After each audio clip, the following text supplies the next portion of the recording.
Yeah, we're live. It's 7:02-ish, I think, is the last time I looked. So I'm on time. I'm at West Tech Performance, obviously.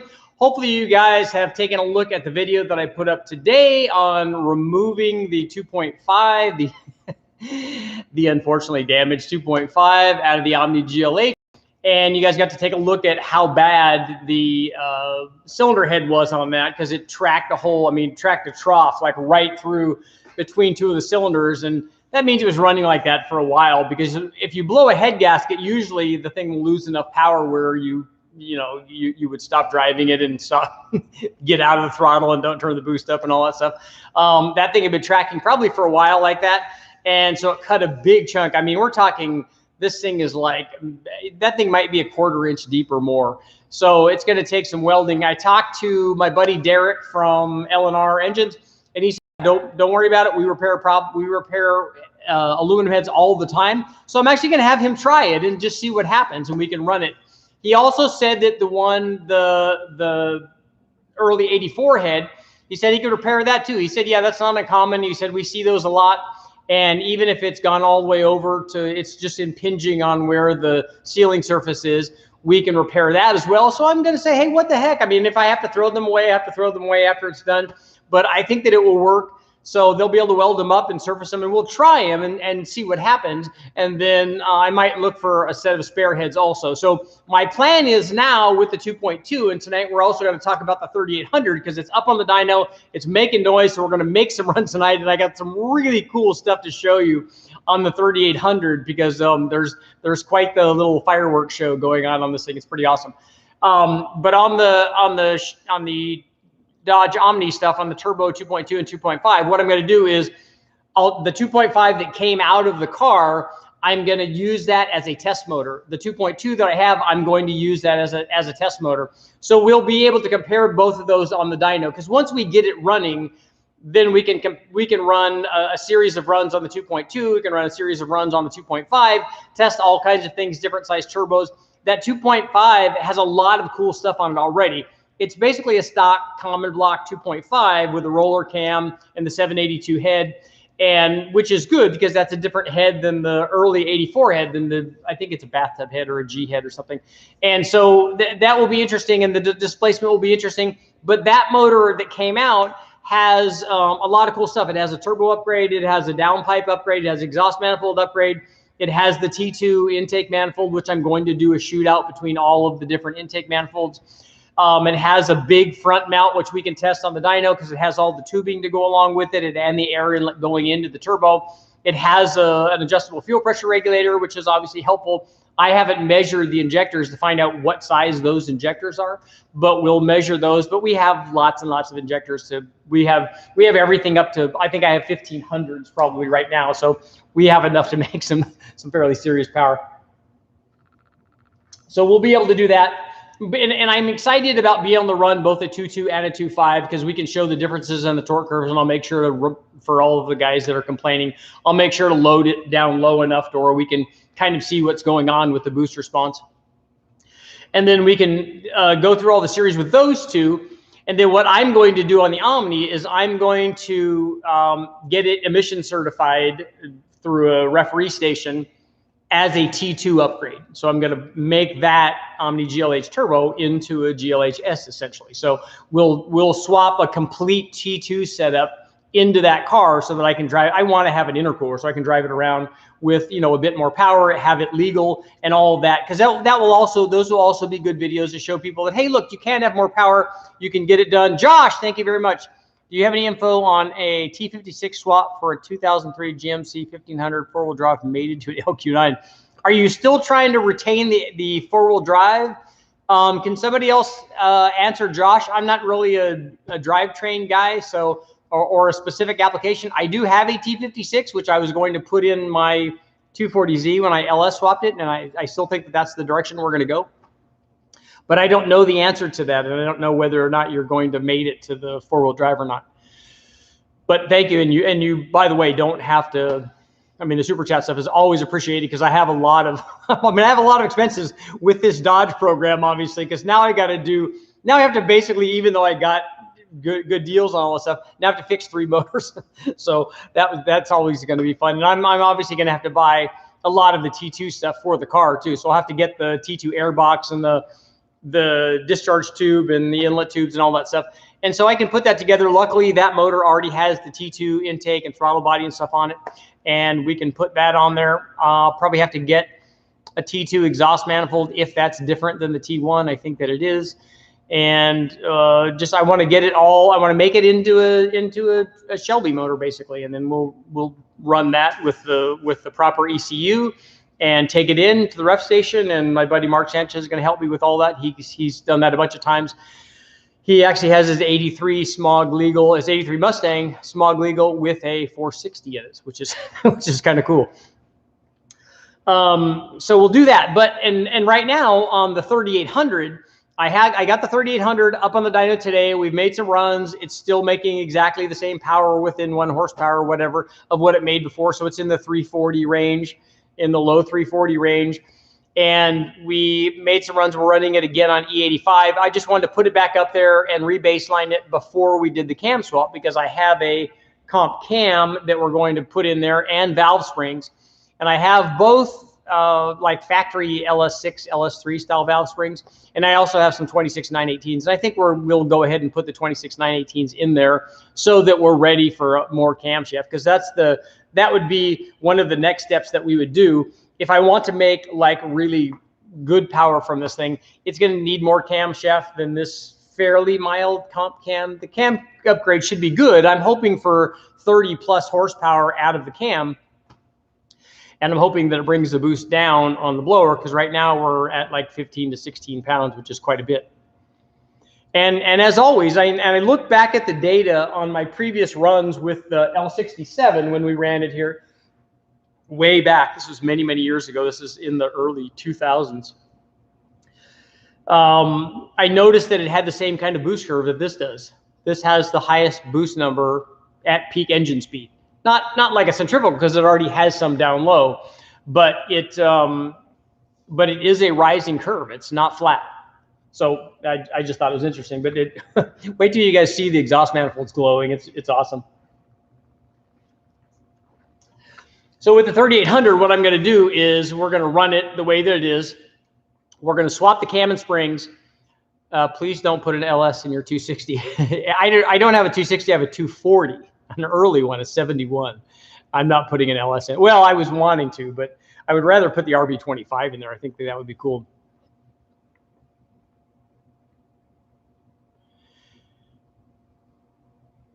Josh Jeremy at Faster Proms has a 4-wheel drive S15 with a T56 or some Tremec and a Trailblazer SS transfer case. Okay.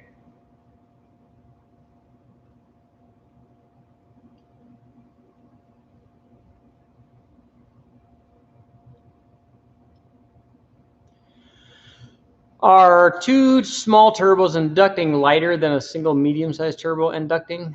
The application would be a Mustang. I don't know about the weight difference between the two. Atlas and the 240, no.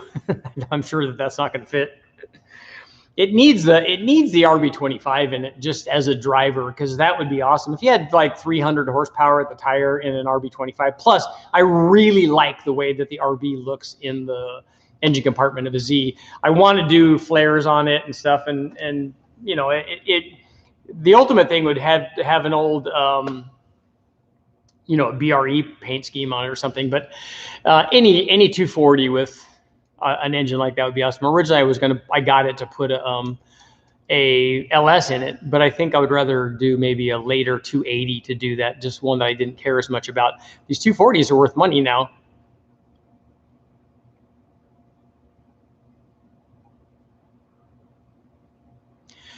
And I was talking about the 3800. So what I'm going to do with the 3800, we'll do the cam, we'll do the springs, and then I want to do a test after seeing what I saw when we were on the dyno, and I've got doing some videos on it. I want to try water meth injection next on the supercharged version. I want to see particularly what it does to the exhaust. And I didn't get any inlet charge temperatures today because we got the motor running too late. And it was a long process to get it working. because I had a lot of stuff that we had to do. But I want to go get some temperature probes so I can monitor the temperature. I'm curious to see what it would be on a, you know, an 80 or so degree ambient temperature in the dyno cell, and then at 15 or 16 pounds, I'm guessing it's going to be fairly hot. Now we have E85 in it, so in the combustion chamber, it's going to cool off a bit, but still the charge temperature should be fairly high. And I'm hoping we cure that.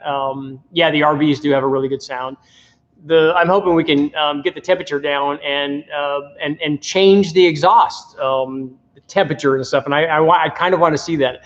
Now that I think about it, I think we want to do. I think I probably should do an EGT and show that. So we'll do. I think we should do an EGT and monitor it rather than just look at it visually. Although it is pretty visually striking. Water and jet. How about nitro meth injection? Well, that's going to cool stuff, right?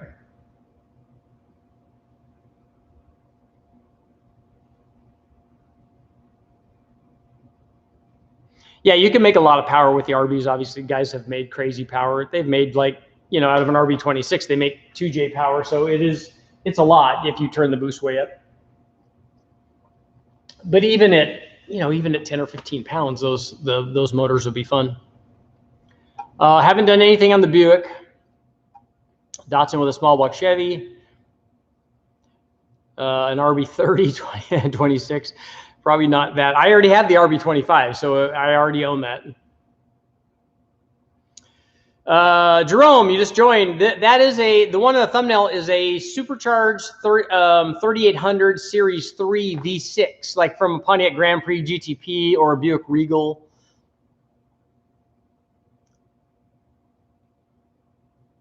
Yeah, Honda guys run nitromethane.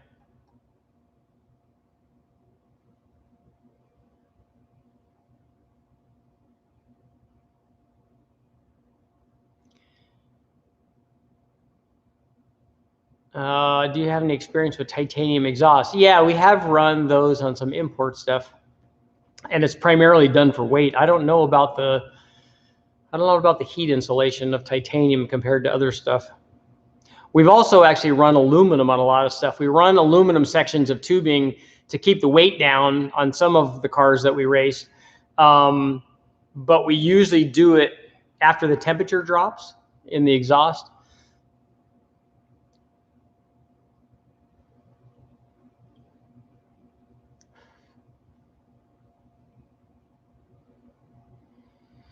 So Jacob, you ran water meth, and for street cars where they're running lots of temperature and stuff, lots of water temperature, lots of air temperature, and running different loads and stuff, then water meth is definitely beneficial, especially on these since they're not intercooled. On an intercooled car, it's less beneficial, but still can be.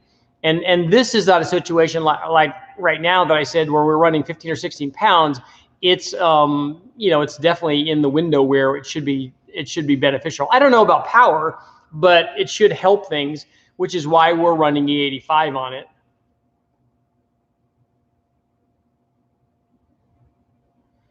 Finally found a place to flow test my ported 07 Atlas heads. Cool. Make sure you give us the numbers on those. Yeah, we don't run titanium exhaust valves on a boosted thing, especially not for extended use. Inconel works really good though.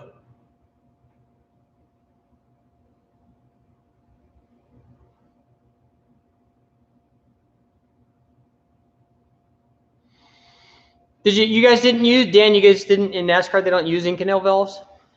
Exhaust valves?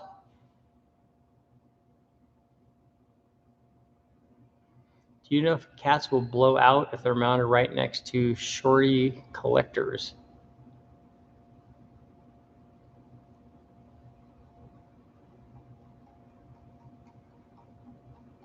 I mean, I don't think you're going to blow it out from flow. So are you worried about temperature there? That's the thing that I would be concerned about.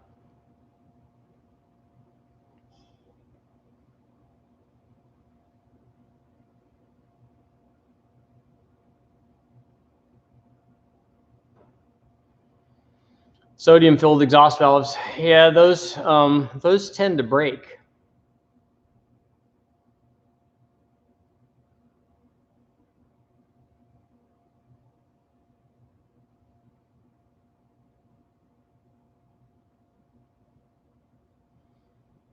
Quench is very important on boosted applications as well. As a matter of fact, that's why when they soften the chambers, they're still quench, but it's at an angle.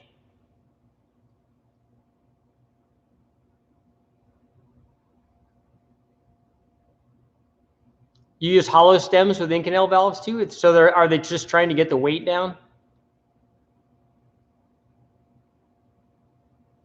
On light street use, I don't think you have a problem there racing. Titanium with hollow stems. So you guys are trying to run lots of RPM then. Yeah, Brian, the Trek Norris cam should work good. It's gonna guys are gonna buy a lot of those, especially for daily driver guys.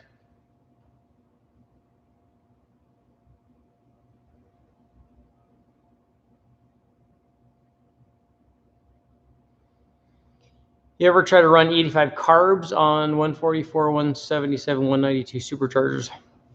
It would work on any of the superchargers as long as you have, I've never tried to mount one in front of like this M90, but the 177s we've done it on. I've never done one on a 144. We've done it on 671s also, and they love it. Yes, carbon fiber valves. We've tested those here.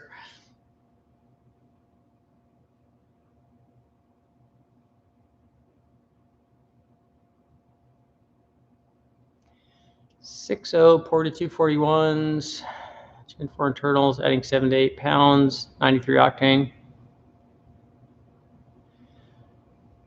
I don't know if you're going to have a converter problem. You're not going to have a stall problem because actually the stall speed is going to be raised with more power. But I don't know about the strength of the converter. Somebody else might be able to answer that. I don't know if they'll balloon the stock converter or not. I don't know what the limit is on those.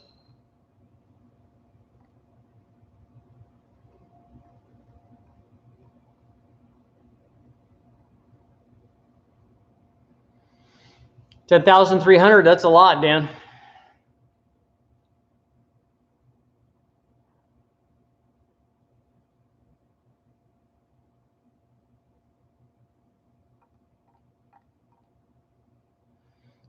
Edward, Engine Masters had a 5.3 LS with a giant turbo, looking at back pressure, boost, and exhaust restriction. They had a rising boost curve. There are a number of things that can cause that.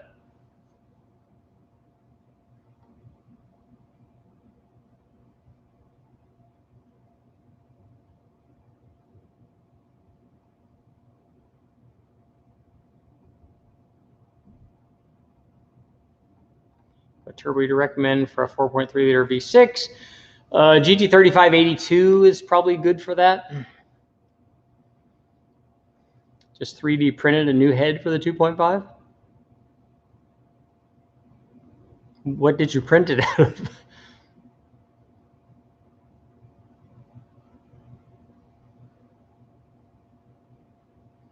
Are iron heads worth running temperature wise? You can. There's guys making plenty of power with iron heads, but aluminum is better.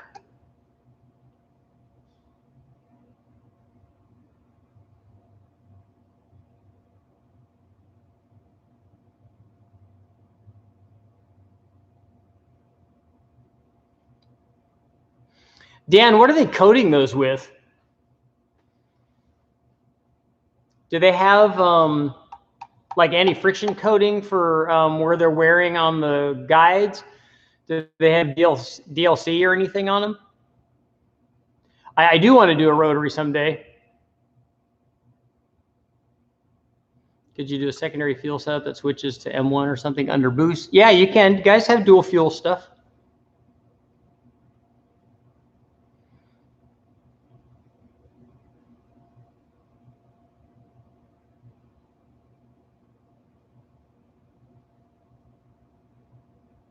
Oh, at 600 horsepower, they could have used a correctly sized turbo.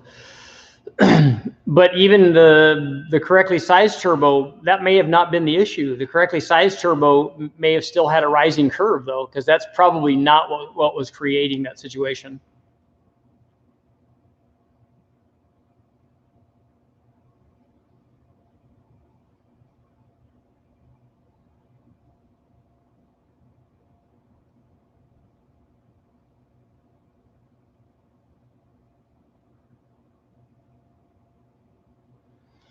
Can you do a breakdown video on carb balancing and tuning? That would be a good one to do with Brûlé.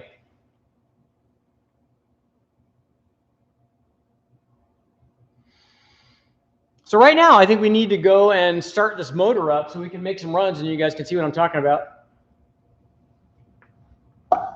Frosty cold beverage. So we will unhook you and hopefully make sure that I don't unplug the. So we'll take a walk in here. Wah, wah, wah. So this is our motor. Say hello, everyone say hello to the motor. 3800, Series 3, L32 supercharged. It has a 3.2 pulley on it right now. Let's get under here and you can kind of see that. So we're running all the accessories. It didn't really show any power when I tested it. It would be interesting to do the same test now, or once we're at an even higher power level. But this will be cool. So we'll bring you guys in here and get her all started up. You guys saw the 2.2 liter head. They're telling me they can fix this right here. You can see this is kind of worn all the way, almost impinging on the sealing surface there. But my buddy Derek tells me, hey, we weld aluminum heads all the time. We can fix that. His dad's a TV repairman. He's got an ultimate set of tools. We can fix it.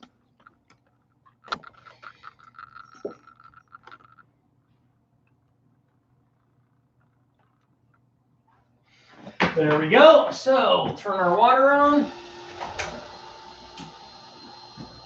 Turn our air fuel on.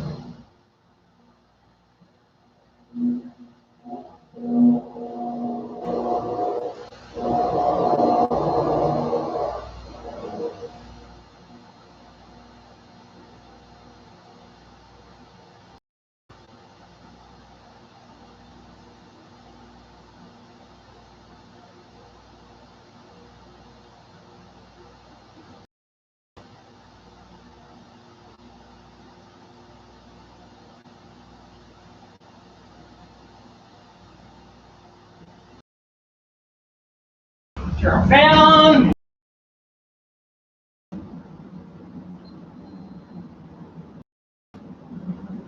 We have enough fuel. I've got 61 pounds of fuel pressure.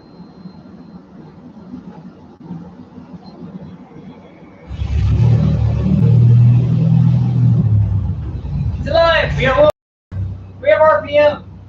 We have all the good stuff.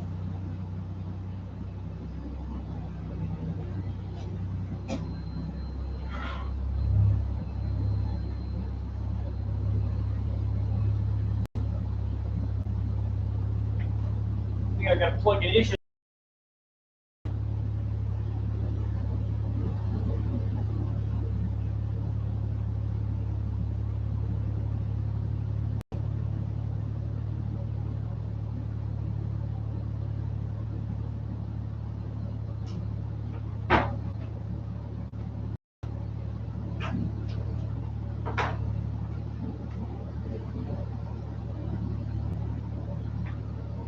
Okay.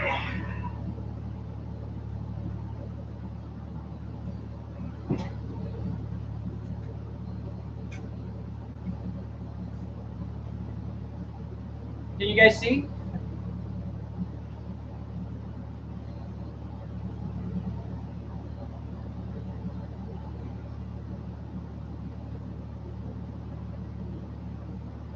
See if you guys can get a better view up here.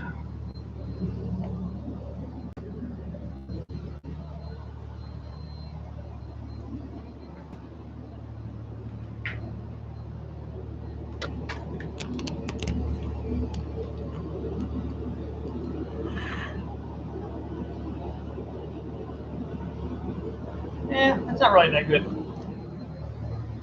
So what we'll do is you can watch from in here.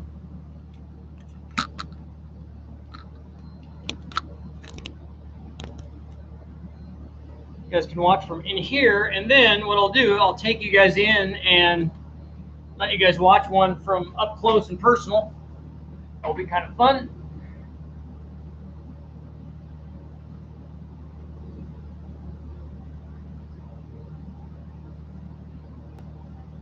Okay.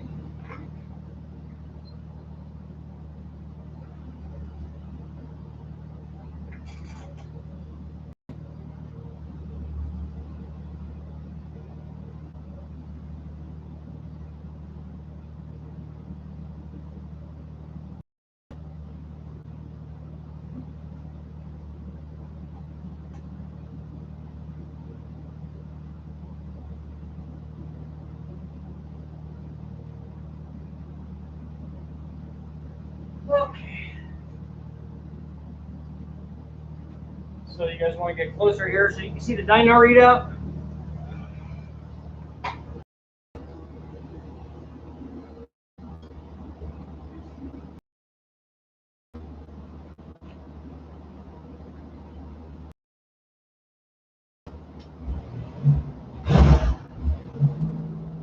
You want to be able to see the, you won't be able to see the air fuel. Oh, you can see it here.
Yeah. Like 339, 341, 340 right in there.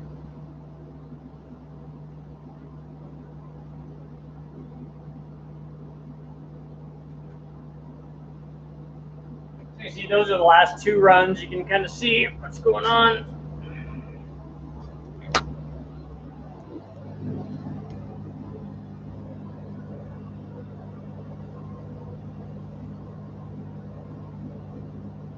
Rolls in at a lot of torque at 3,000 RPM.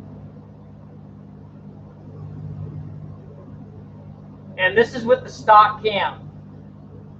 The motor just has a stock cam in it right now. Basically, it has a pulley and headers on it. So what I want to do now is I'm going to take you guys inside. And you guys get to watch some fun stuff here. So enjoy. Tell all your friends. Hopefully this doesn't fall off the chair.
You all situated again? So now we can shut down.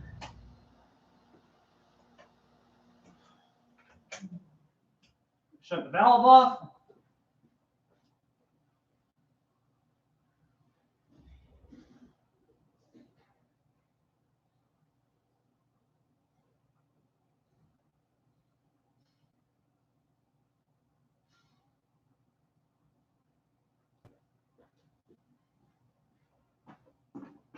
Now we can talk about all kinds of cool stuff.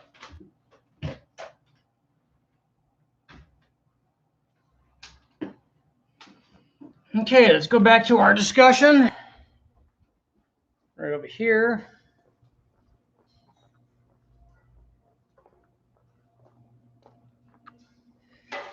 Okay, there we go. Prop you back up.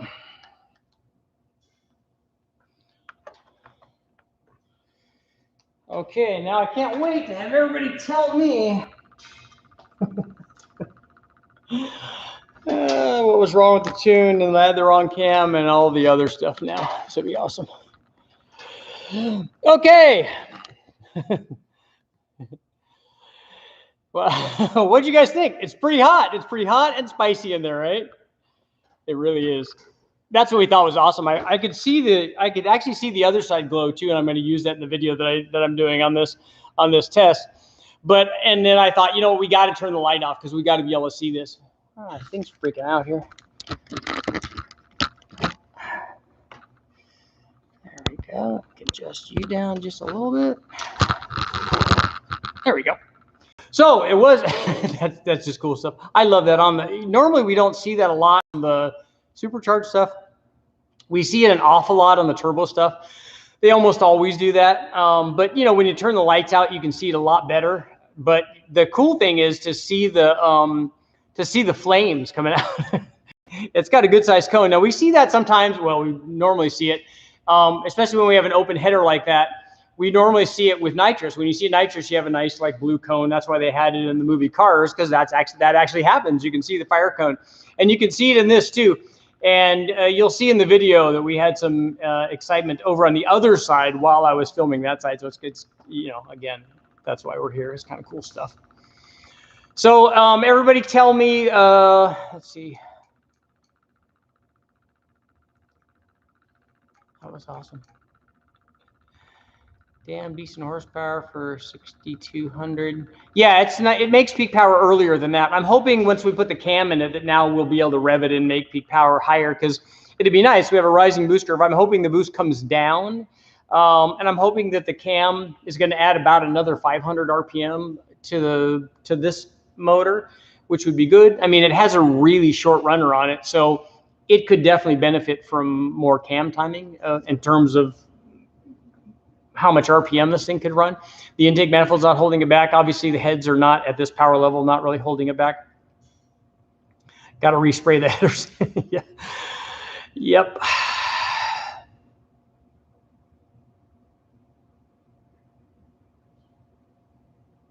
If you get rid of all the accessories, yeah, I haven't figured out how to do that yet. I was thinking about that today, about just using, we have a remote Mazir electric water pump, and we could use that.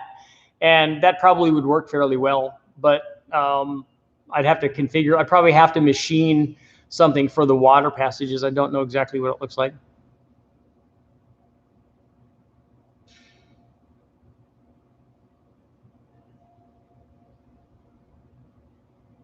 It's a 60-year-old tractor design. But at least it's better than the Iron Duke, right, Tim? Yeah, you can look for header leaks. You can look for, the other thing we look for, which is really cool when it happens, are spark plugs, the plug wires arcing from one to the other. It's kind of cool. Nick, is a GT3582 a 500 horsepower turbo or 600? It's actually both of those. Who makes the cam for that engine? GM made the cam that's in it right now because it's a stock one. We haven't put the comp cam in it yet. But there are other, ZZP makes them, or they have comp grind their cams. And these are stock valve springs right now too. This is all stock.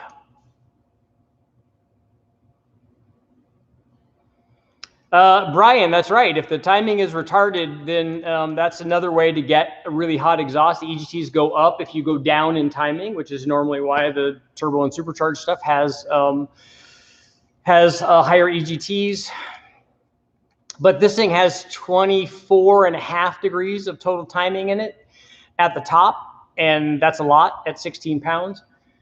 It is E85, but while we were doing it, and I'll show this in the video, that I went in successive steps. We started low and then added 2 and added 2 and added 2 and added 2 until we got to a point where it just really wasn't gaining any more power. And that's to the point where you want to stop, because if it does that, after it does that and it doesn't gain any more power, the next couple steps are it breaks.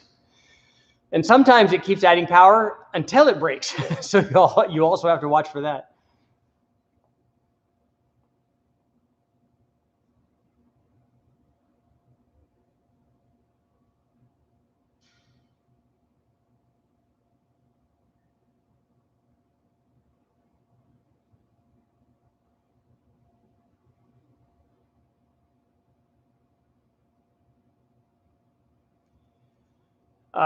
Blue collar. I don't, if you don't have any experience tuning it, and you don't have access to a dyno or at least an air fuel meter and have a rough idea of what you're doing, I like the Holley stuff because it works. I've never done it on a Terminator X. I only do HP and we have Dominator also, but they're the same. And I would assume a Terminator X, the software is going to be the same.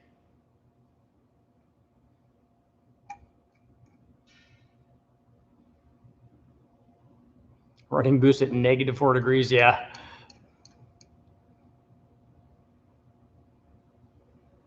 Yep, 16 pounds at Redline.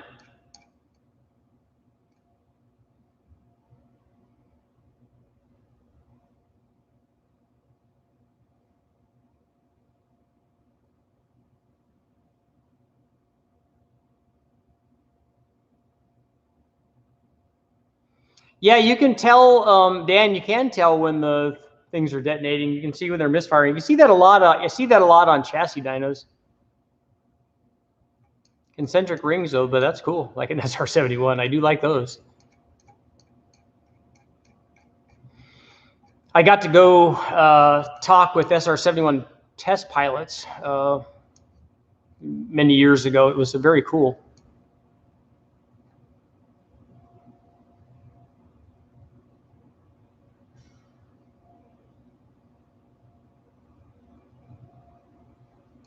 Most I ever ran with a smaller pulley and water meth. With a stock pulley and water meth was 19. Did you run E85 on it? We do have a smaller pulley. I think we have a 3-inch pulley. This thing doesn't need more boost. It doesn't need more blower speed. It needs more airflow underneath the blower.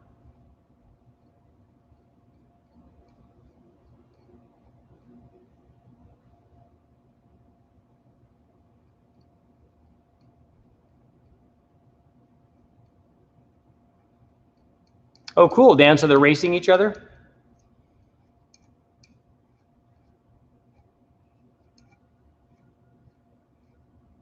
It needs a GT45. We did that already. It works good.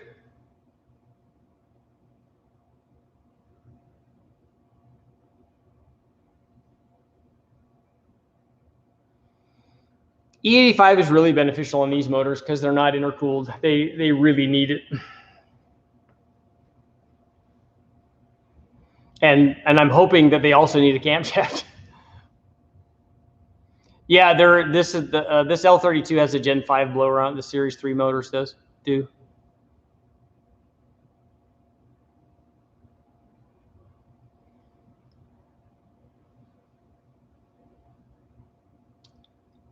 Does anybody know what the stock Grand Nationals ran for boost? What a bone stock one had? They would fly fast enough. They generate a lot of heat. Titanium. Oh, that Russian titanium.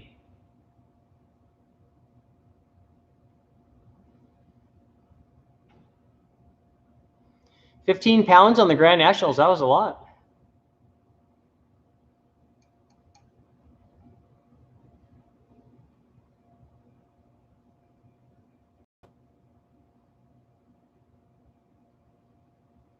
I ran 17 on the 85 with a turbo and it made 420 wheel horsepower. That seems like a lot.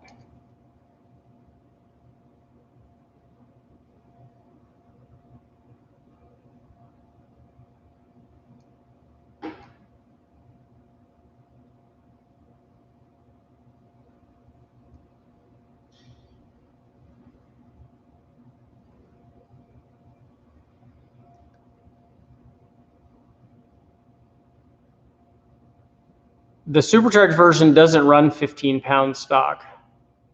It only runs about 8.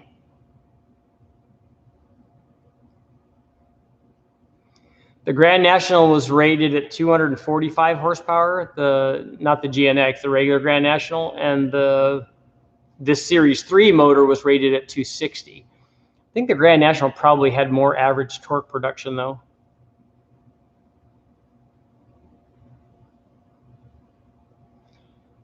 JD, how much power do you think you would gain on a modded 302 by going with 1 3/4 shorties versus 1 5/8? If you're going from shorties to shorties, you can make them as big as you want. You're not really going to gain anything.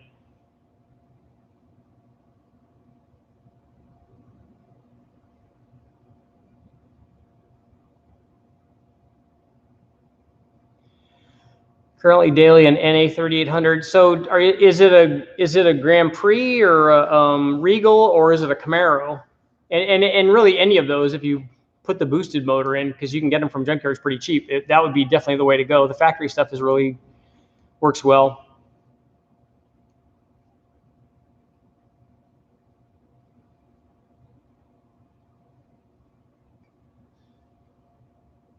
The GNX is a whole different thing. That was a specialty car. Oh, Bonneville. Okay, yeah, that's. If it's an NA Bonneville, then they made those with supercharged combinations.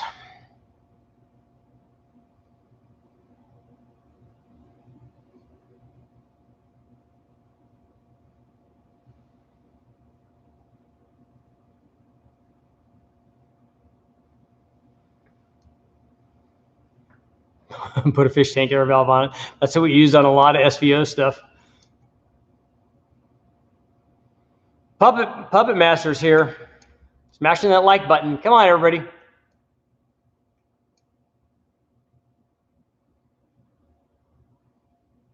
Are diesel turbos good junkyard? Yeah, we've used them a lot. It's just that, and I've said this a bunch of times, the other stuff that's brand new is so cheap that I almost always buy that stuff now.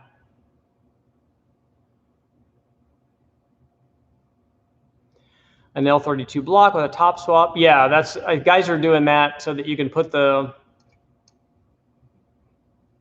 supercharged heads on there because the injectors are in the head, not in the intake manifold.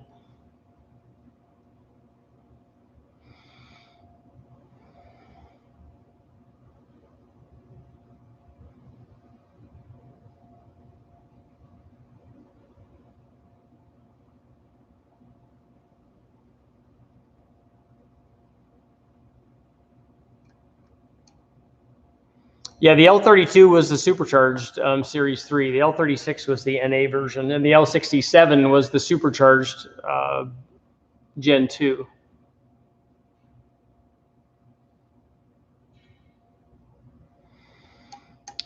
We've had nothing but good luck with that GT45. I mean, it's not the best turbo in the world, but we just have used it on a lot of stuff. I actually, if anything, I wish that that turbo was a little bit more responsive.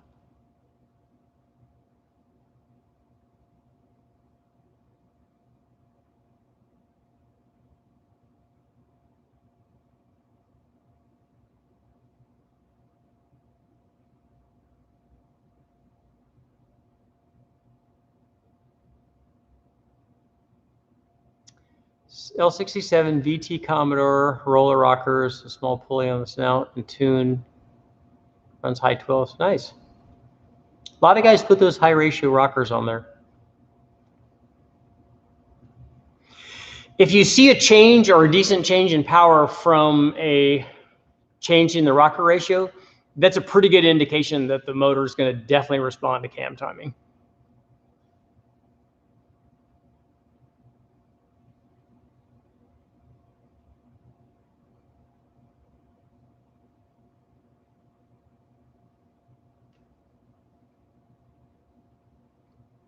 Eduardo, no more fires in the dyno. No, we're trying not to, man. But I'm not making any promises.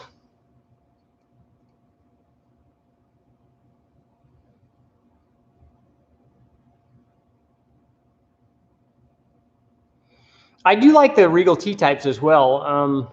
The Grand Nationals in black were very Darth Vader-ish, but I like the white T-types.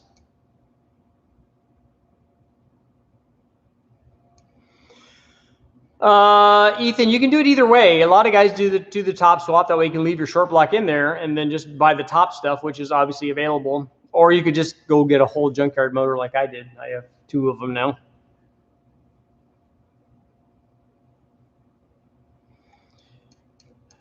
Yeah, Dan, changing the valve lash can give you an indication on what's happening with cams. A lot of times we do, if we tighten the lash up, you know, if depending on where we are on the cam versus the motor, tightening the lash up sometimes will improve the power on top, and I take that back. It will.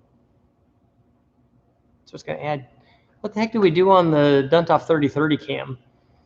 Because at a 30 lash, it was terrible.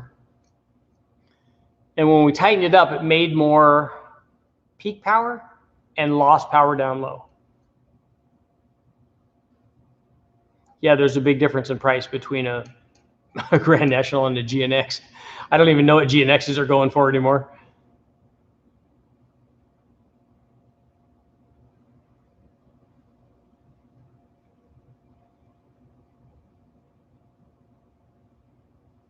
Put hydraulic lifters on a 3030 cam.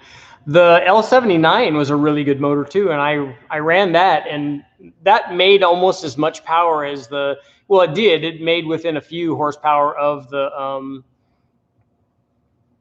hotter solid cam stuff, of the Duntov cam stuff, like the L6 or L76 and the DZ302. It just didn't rev as high.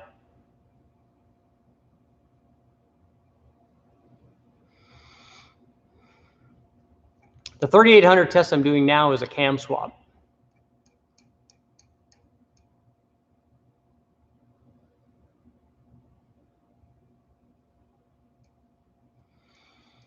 John's out.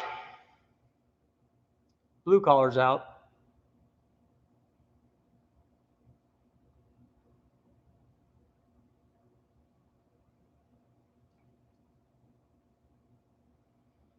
I haven't discussed the cam specs. I can go grab it though. I can read it to you. Let me grab it.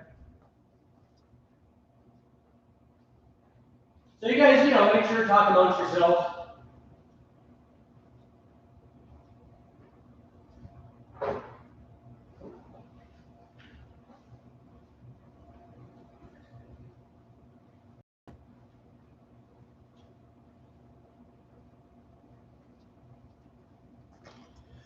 So here it is. 510 lift, 210, 220 at 50, and an LSA of 115. 264, 274 advertised duration for the people that want to know that. So not a big cam, but a good jump over the stock cam though. Why isn't compounding more common? It's not really necessary, and it's a lot of stuff to make it all work.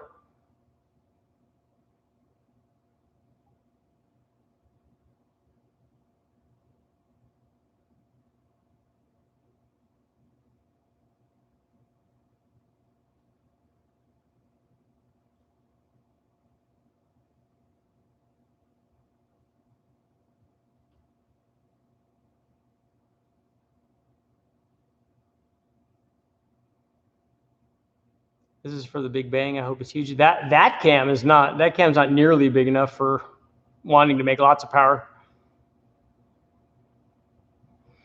So Dan, you wanted it to be tighter than 115? No, this thing, a 210, 220, even on this displacement is probably going to idle fine.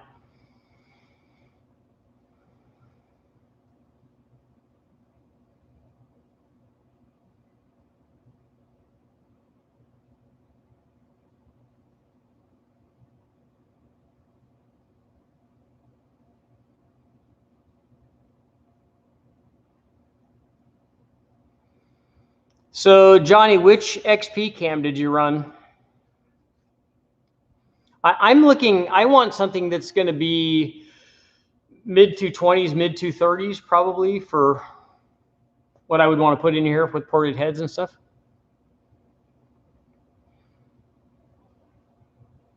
I don't know if like a 232, 238 or something like that. I don't know if that will fit. If it will fit with available piston to valve clearance, you might as well put a big cam in it. Oh, 212, 224, okay.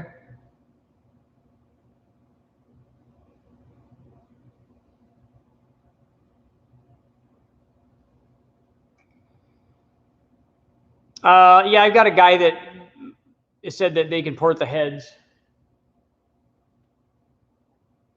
Jump to the intent stage 4. What are the specs on that?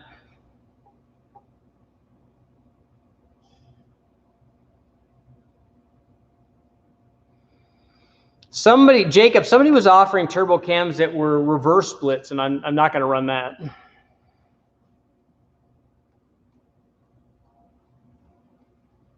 Oh, the NIC is 220, 230. I was thinking I wanted to go 224, 232 like I run in everything else.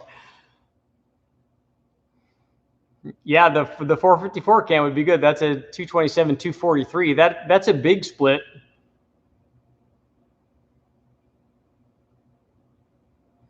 Can a cam swap increase power without increasing RPM? Yes, it can. It can just raise the power everywhere. They don't often do that. Sometimes going from stock to another small cam can do that, but you might see a change of, even a couple of hundred RPM.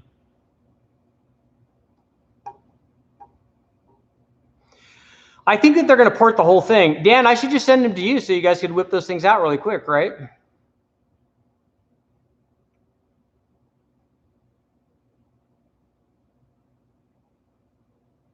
I'm disappointed that somebody doesn't have some on the shelf that that they could send.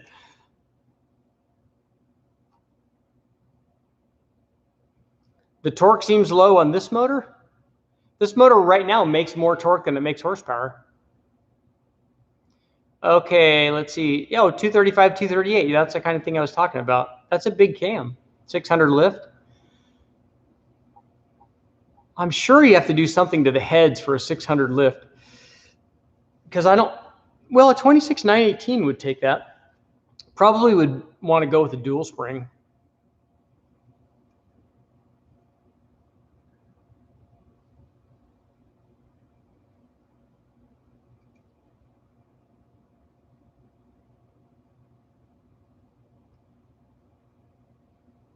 really quick, like.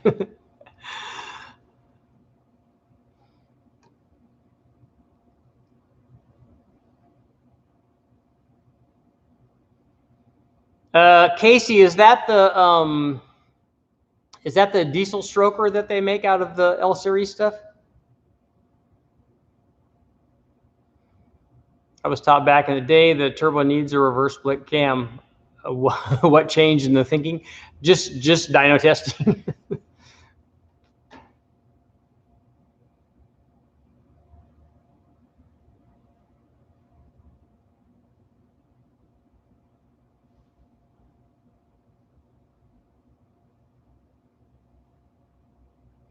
Yeah, porting aluminum is like so much better.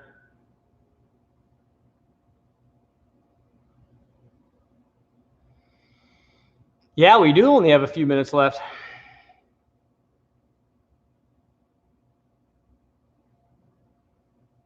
Yeah, snorting iron. Yeah, that's not good. But luckily, the thing that's better is that they're V6s. It'd be better if it was a 4-cylinder, but at least they're V6s and not V8s.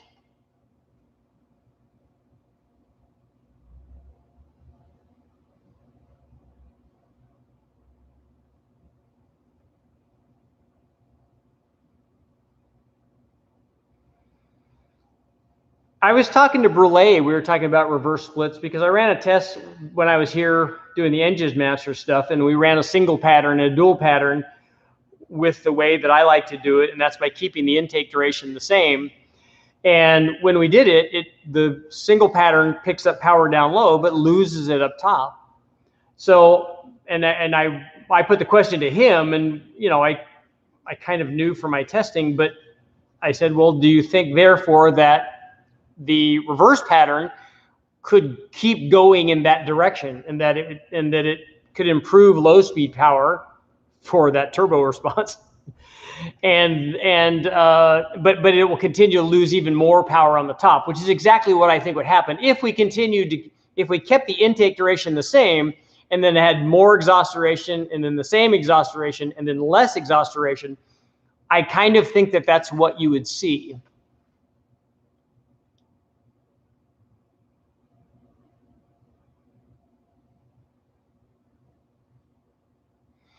Yeah, Dan, we've done that before, where you do plunge cuts and try to get most of the hogging out.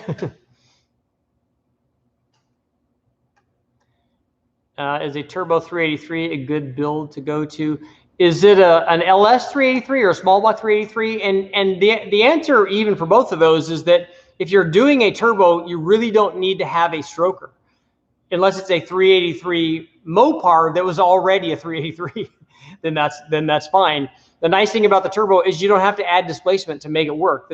If you have a 5.3 LS and you put a turbo on it and it's a 1,000 horsepower turbo, you can make 1,000 horsepower. And if you do that on a 383, you're still going to make 1,000 horsepower.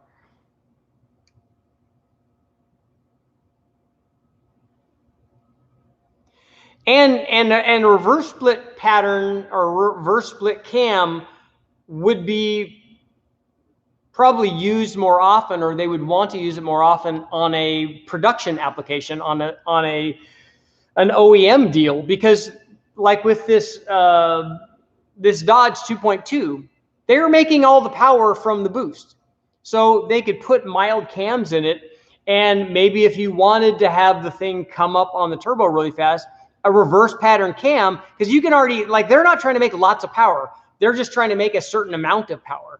And so they can do that. And then if you do a reverse split and it does improve low speed power, you'll improve turbo response. You'll get the thing to come up better. And then it still makes the amount of power that you're going to make, because you just adjust the boost to do that.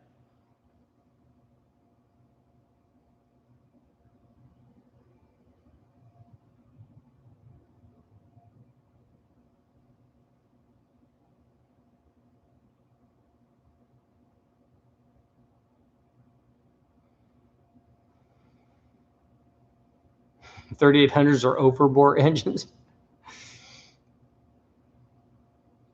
That has nothing to do with them wanting to rev. That RPM has nothing to do with the bore and stroke. I know people are going to yell at me for that. In this motor, it has everything to do with everything else before that. Then that stuff comes in later. It has everything to do with the valve train. It has everything to do with the cam timing. It has everything to do with the, and in this case, the one thing that 3800 has more than the bore and stroke and more than anything else that would make this motor want to continue to rev is the intake manifold. It has an intake manifold with runners that are about this long. And so they're optimized to make peak power at, I don't know, 12 or 13,000 RPM. And so it wants to keep going up there. It would be better if they were longer, but it's one thing that's not holding back the RPM potential. The valve springs are, it's going to valve float. The cam timing is because it's really, really mild. The cylinder head flow certainly is because although not at this power level, it's not, but it will eventually hold it back because it just doesn't have enough airflow. Can I add a turbo to my TBI? You're gonna have, Casey, you're gonna have trouble getting enough fuel to a turbo on a throttle body injection motor.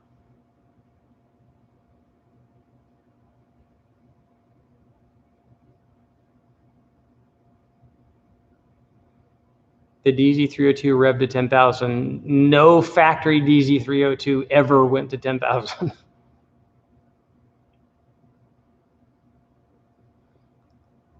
Do you have any experience with the reverse flow cams on small block Chevys? That's the first ones that I tested it on. Oh, exhaust. Oh, I thought you were talking about camshafts, exhaust flowing out through traditional intake. Yeah, and you wouldn't want to do that. If you think about it, you're flowing the exhaust out of the port that flows more. So you don't want to flow the intake through the port that flows less, which is the exhaust port. So that's a terrible idea from a performance standpoint. Are you going to larger stainless valves? Yes, we will. On the 3800, I'm assuming that's the question. We will put bigger valves in the 3800 when we do the head porting.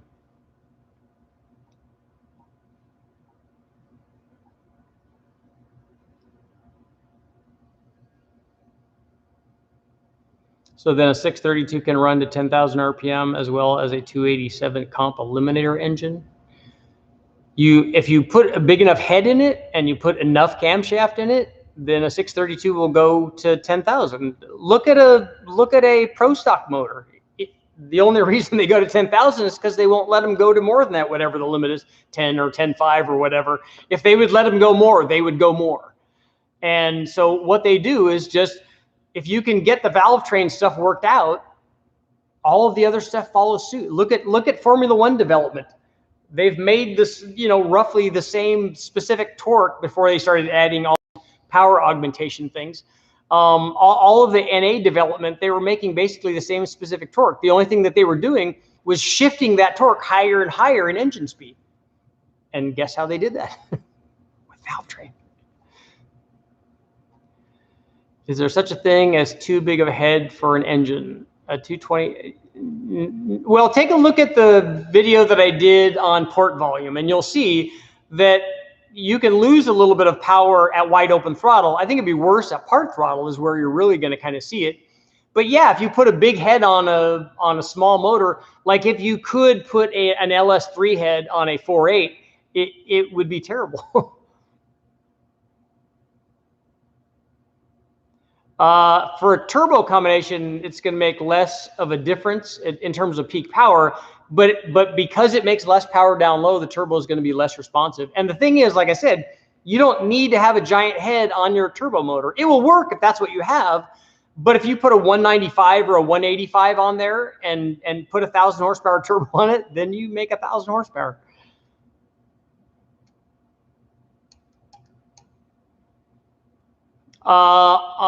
AZU, your money would be better spent. You could ultimately make more power with an LS, but a turbo will definitely wake up what you have and probably would be easier, I think, than a swap.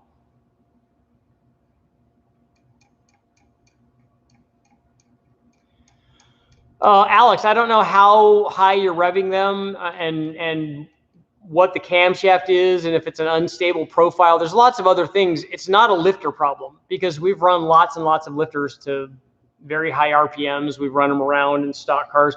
The motors that we go get from the wrecking yard have stock lifters in them. They have 300,000 miles on them. So it's not a lifter problem. It's more, usually it's something else.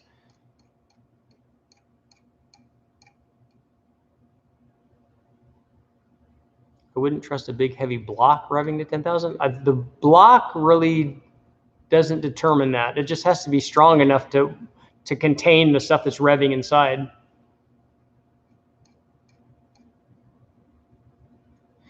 Yeah, Dan, and I think if you take a look at some of the mountain motors, the relative piston speeds on those are very, very fast too, because they have such long strokes in them.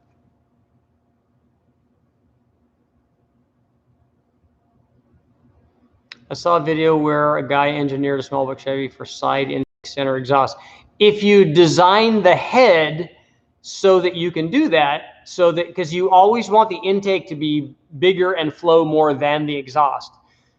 Just changing, like I've seen guys run the motors backwards or whatever, so it's breathing through the exhaust and exiting out the intake. But it's just not, it's a gee whiz YouTube thing and it works fine, but it's not good for performance, and not for a turbo motor, not for any motor. Piston speed does matter, but the people that worry about piston speed need to be worrying about piston speed way over here after all of the other things that are way more important than piston speed to be able to get to you where piston speed is a problem. To give you an example, I was talking to John Kazi when we were at Engine Masters. He said, yeah, I was standing there on the line watching all of his pro mod cars or pro stock cars or mountain motors or whatever he was doing at the track. And he said, and I had 15, I think, of the top 16 cars or whatever had his motors in them. And he said, and all I could think about was building the Engine Master stuff. So we got to talking, and I said, and I asked him about piston speed. He goes, well, we started to get worried about, like, 4,000 feet and then 4,500 and then 5,000. He said, pretty soon we just stopped calculating it, because all of these things about, okay, this is too much piston speed. We kept telling ourselves that, but then we kept doing it. And they kept getting faster and we kept making more power. And he said, and then we just stopped thinking about it at all. We just started making more power. So it does come into play, obviously, at some point, and there is some critical mass that you'd have to worry about. But then what they do is when they get to that, then they make the piston better and they make the rod better and they get it to rev. The short block part of it is almost never the limitation for RPM. It's almost always something else.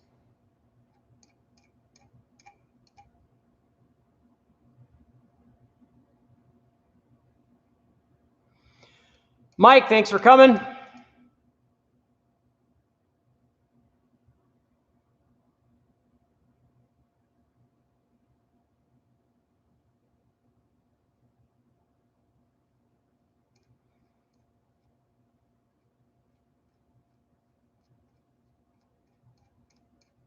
Racer D, calculate what those mountain motors are doing. Calculate what a pro stock motor does. Calculate what that is. I know that you want to tell everybody that piston speed is a big thing, but there are so many other things that come way before that are way more important.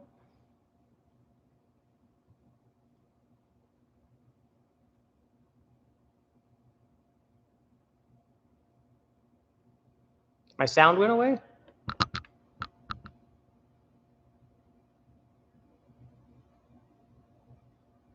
Problem is, guys, buy the valve train to rev to 10,000, try it on a stock LS6. It's not going to work very well.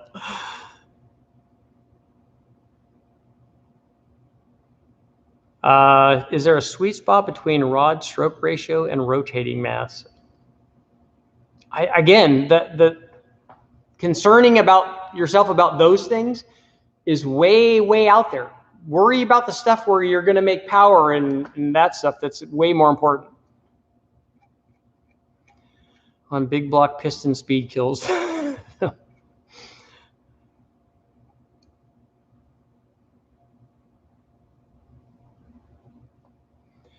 Another 430 Vortec build. I do like those motors. Yeah, and valve train, and a lot of people think that they cure all of those issues with more spring rate, and that's not the answer either. Cam profile stability is like really, really critical.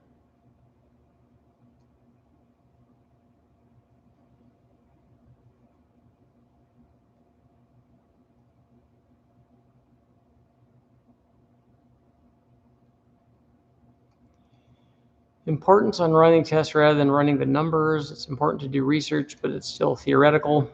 And we can bench race about that stuff all you want, and people can argue about rod to stroke ratio and flipping the pistons as we saw. But the problem is it's like arguing like, what color is this? And I'll tell you that it's blue, and people can tell me that it's red or that it's purple or whatever. Or we can argue about what is your favorite color. And if I say blue and somebody else says red, there's no way to have an argument about that, because that's a subjective thing. And we can't argue about theories because they're theories and nobody has proved it.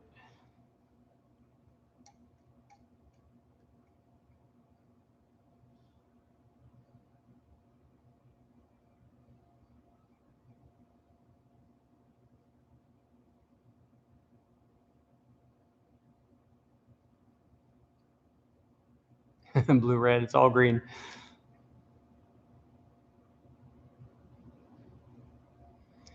In your 351 Windsor test, your AFR heads were 58. You have to be more specific on the test. I've run lots of 351 tests.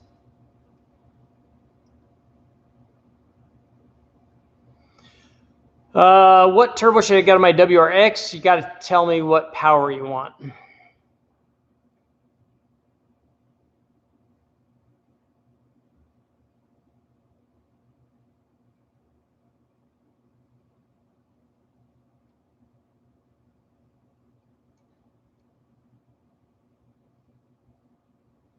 2.2 GM motor. I don't think I've run any of those. I don't think I've even run any of those on the chassis dyno.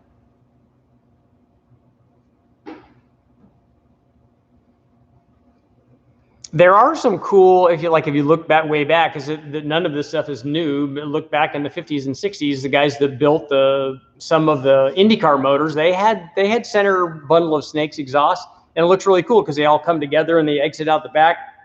They had the inlets on the side, but they had built heads to do that, and not just had it breathing through the exhaust port.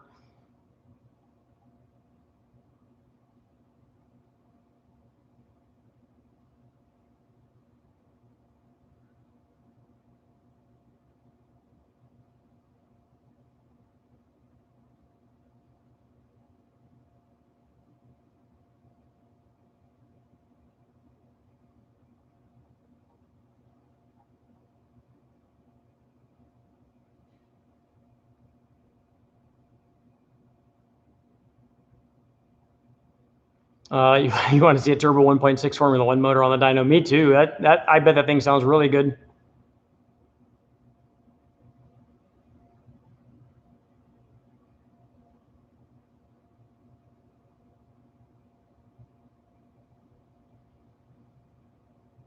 I don't know what a lot is. Do you want a 500 horsepower turbo, a 600 horsepower turbo? Is it a daily driver? Do you want response? All of that stuff comes into play. But a GT3582 is usually the one that I go to for, in a Subaru, it'd be more like a 550 or 600 horsepower turbo probably.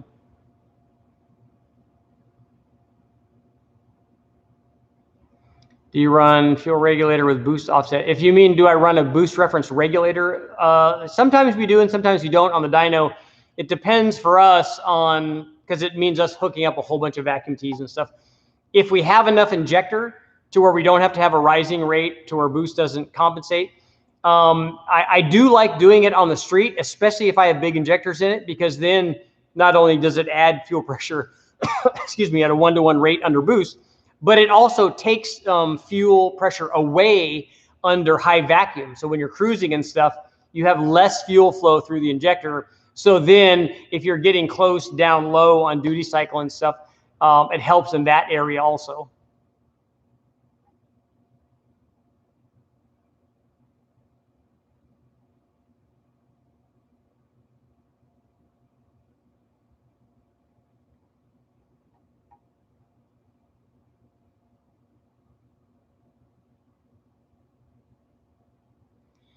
So Dan, you guys tried something like an 8-to-1. I haven't tested one because I haven't seen anybody that has something that I can just bolt on. I'm not going to make one. That's way too much work. And it's going to be kind of hard to run on the dyno because we're going to have to aim it forward and then do a 180 going back toward the back of the dyno cell. I have not run nitrous on the 3800, and that's something else I should do. If I run it, if and when I run it NA, maybe we'll run it NA with nitrous.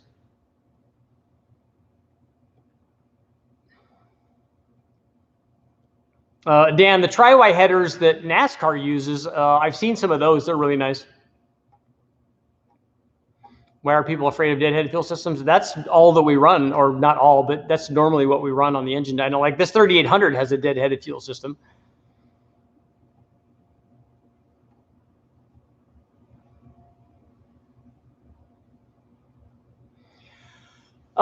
Chrono on a Mazda Speed 3, unless you have, they probably have upgraded turbos for that fit that stock flange, because I don't think that that's a T3 flange, is it?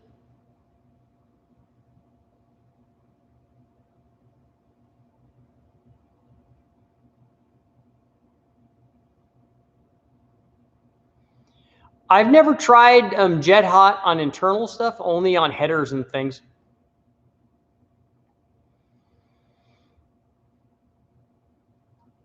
Tim, I've never run 180-degree headers.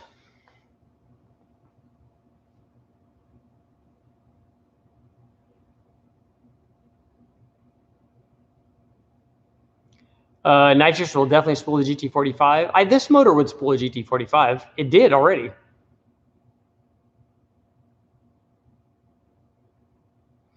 No, 8-into-1 definitely sounds good, because we've run a lot of sand rails and stuff that have 8-into-1 exhaust, and they sound cool.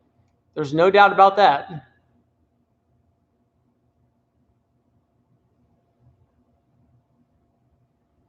The Honda guys say that a deadhead fuel is only good for 500 horsepower. We've done more than 1,000 with them.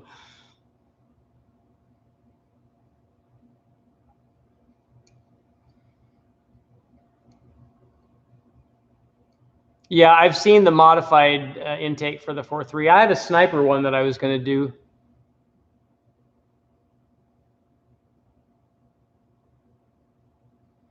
Right now we have the front wheel drive headers on this thing.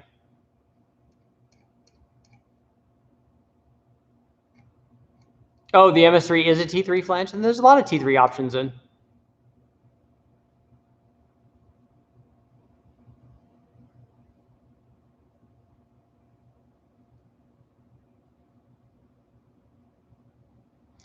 See, Adrian, I don't know. I don't know what the pairing on an 8-to-1, if that's just going to change the exhaust note or if it changes scavenging.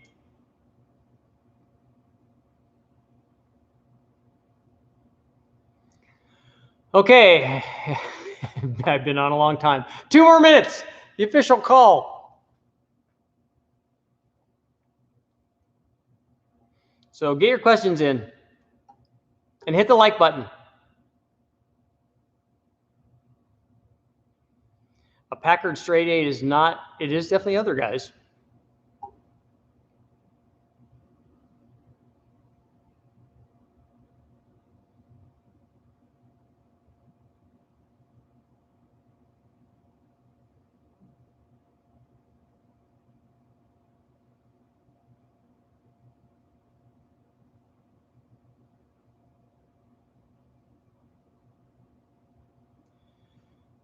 (5,171 feet per minute with stock Chevy rods). That's a lot. I want to see a budget. So if you've given up on the budget Porsche stuff, I want to see a budget V1650 Rolls Merlin. That would be cool. My dad actually used to race. His dad ran the unlimited, the old unlimited hydroplanes, and they had the Merlins and the what were the other ones?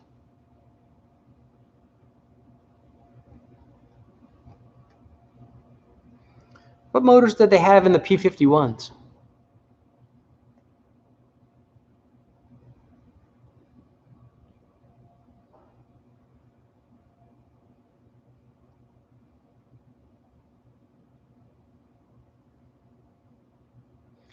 Yeah, Allison's were later. The Allisons are cool too, especially when they started turbocharging them.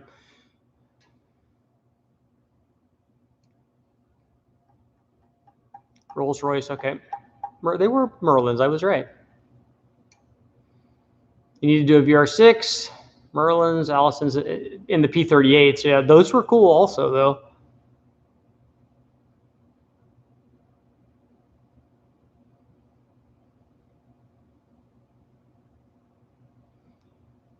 What's a ZLQ?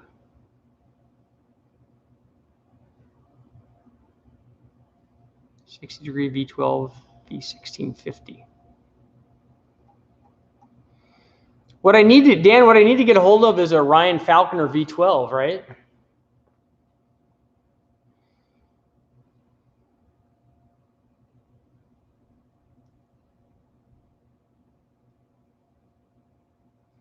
ZL1s, are you talking about the original ZL1 or the supercharged modern version? The original ZL1s had porosity problems with the blocks, I know that. Cam for an L69. Stock inverter. I'm not, and why am I drawing a blank on an L69?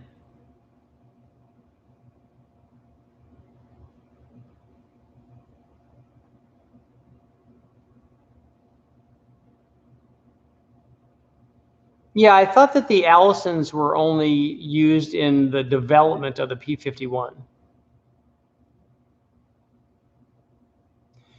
Yeah, the helicopter turbines are kind of cool.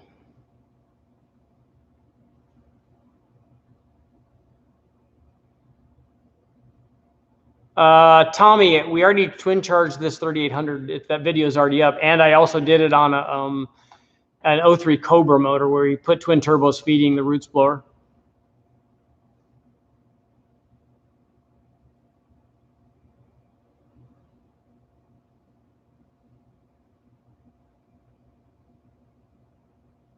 Well, Caleb, what are you trying to do with the ZL1? I mean, they ran them in Can-Am, right? Adrian, okay, L96 makes more sense. I didn't recognize, I thought that there was something, not that there's not things that I don't know about, but I didn't recognize the L69 designation. An L96, so now I don't know what your question was again. I'm going to zoom back here and see. Oh, it was what cam would you put in? I would do on that, I would do like a stage 2 truck cam, or that new Truck Norris cam is really good.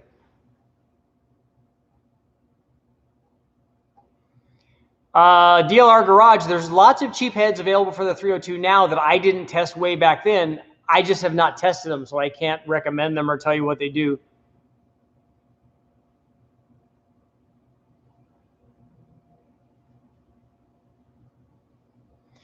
Okay, guys, I got to get going. I've got obviously lots to do. I got to try to tear into this thing and figure out how to swap cam in one of these. Shouldn't be too hard, right? Thanks for showing up. I will see you guys all tomorrow.